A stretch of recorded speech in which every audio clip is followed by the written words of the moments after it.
মোটামুটি অনেকটাই নর্মাল। আমাদের গ্যাসের বার মোটামুটি ভালো ছিল, এবার সেরকম কি হয়েছে না, নর্মাল, খুব নর্মাল।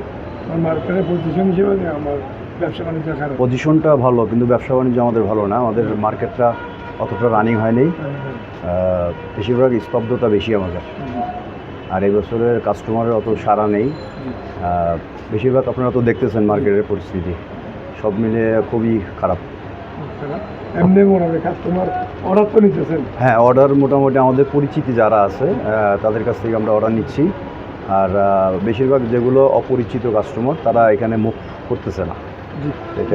আমাদের নিউজের মধ্যে অপরিচিত কাস্টমার যারা আছে, অর্ডার কখন প্রথম দিন না, অর্ডার এখন আর নেওয়ার মতো সময় আমাদের নেই, যেহেতু আমাদের সময় শেষ। এখন অর্ডার নিয়ে আমরা কিভাবে কি করব? যতটুকু আছে এতটুকু আমাদের ক্লিয়ার করতে হবে। তো সময়ের যেহেতু নেই, আর অর্ডারও আপাতত নিচ্ছি না। তারপর আমি আমার কাস্টমারদেরকে বলবো যে আমরা তো আর সিজনের জন্য না, অল টাইমের জন্য আমরা এখানে আসি। আলহামদুলিল্লাহ, সবাই আসবেন। আমাদের এখানে ভালো সার্ভিস দেওয়া হয়। আপনার সুইংয়ের মান ভালো, কাপড়ের মান ভালো, ভালো ভালো ফ্যাব্রিক্স আছে এখানে।